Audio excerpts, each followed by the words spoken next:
Bismillahirrahmanirrahim. Assalamualaikum warahmatullahi wabarakatuh.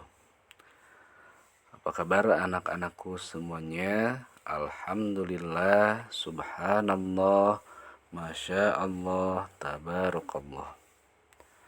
Alhamdulillah, bertemu lagi dengan Pak Rijal pada mata pelajaran Pendidikan Agama Islam PAI, dimana insya Allah untuk pertemuan hari ini Pak Rijal akan mengulas kembali tentang pelajaran 7 atau tema 7 ya, yaitu tentang menerima kodok dan kodar.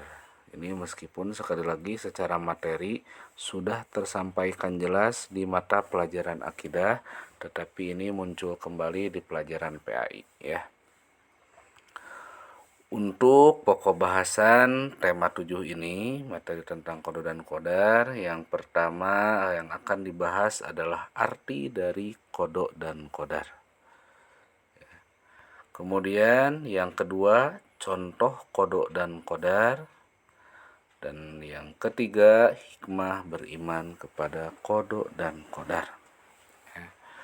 Langsung saja untuk pokok bahasan yang pertama, memahami arti kodok terlebih dahulu ya.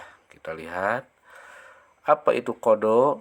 Kodok adalah keputusan atau ketetapan terhadap suatu ketentuan yang telah ditetapkan oleh Allah Subhanahu wa Ta'ala bagi makhluknya ya. Kodok dan kodar tidak dapat diubah dan tidak dapat ditunda atau dimundurkan. Kata kuncinya, kalau melihat arti dari sini, kodok itu adalah keputusan atau ketetapan Allah ya. Intinya itu keputusan, ketetapan atau ketentuan dari Allah Subhanahu wa Ta'ala bagi makhluknya, itu disebut kodok. Atau definisi lain yang kalian pelajari di mata pelajaran akidah ya, ini lebih gampang sebenarnya.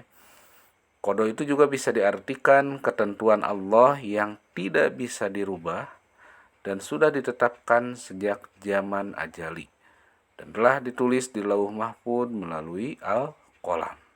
Sengaja Pak Rijal cetak tebal dan di garis bawahi di sana kata kuncinya supaya kalian mudah menghafal ya. Ini untuk membedakan antara kodok dan kodar.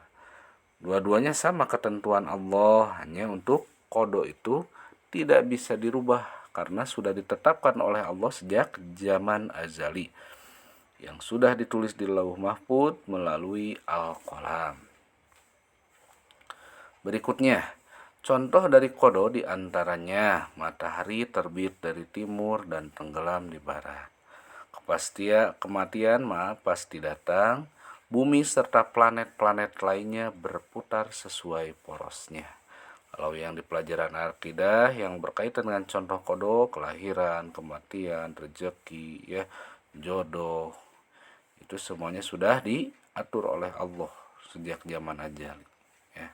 Itu arti kodok beserta contohnya.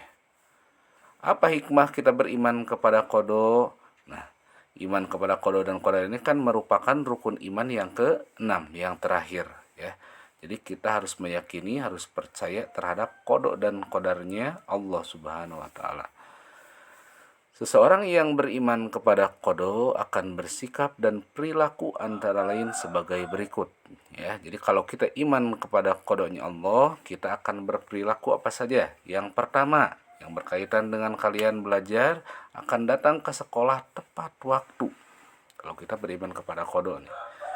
Dan yang kedua, memanfaatkan waktu untuk belajar dan hal yang positif ya. Jadi gunakan waktu untuk hal-hal yang baik. Yang ketiga, tidak bersikap sombong.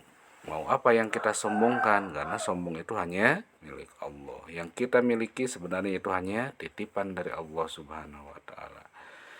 Yang keempat, bertanggung jawab atas tugas yang diberikan kepadanya. Jadi orang yang mengimani kodoknya Allah itu akan bertanggung jawab atas tugas yang diberikan kepadanya ya.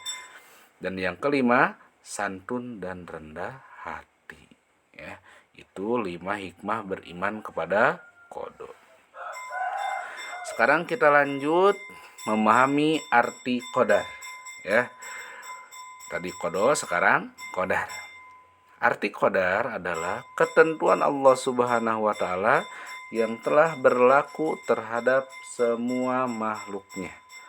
Namun, qadar dapat diubah dengan usaha manusia atau ikhtiar.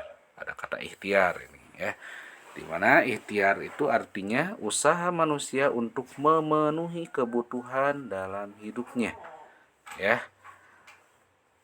Kalau di buku akidah ini lebih simpel. Waktu itu kalian pernah belajar qadar itu adalah ketentuan Allah yang masih bisa dirubah dengan ikhtiar dan doa, ya.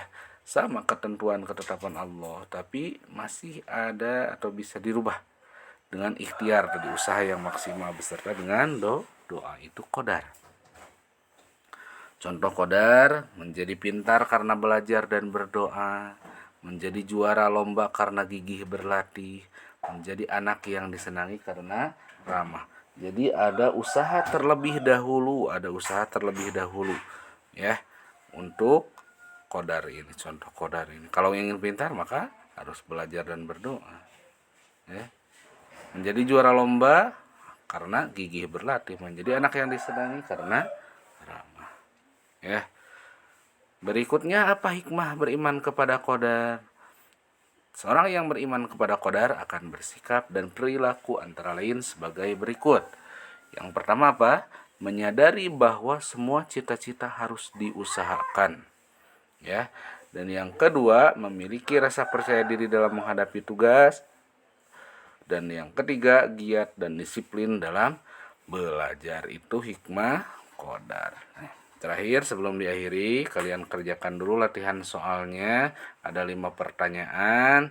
Nanti kalian silahkan tulis kembali soalnya dan tulis jawabannya itu di buku catatan PAI, kemudian kirim ke Parija dalam bentuk foto, ya. Terima kasih, waktunya sudah habis. Kita ucapkan hamdalah sama-sama. Alhamdulillahirabbil alamin. Akhirul kalam. Wassalamualaikum warahmatullahi wabarakatuh.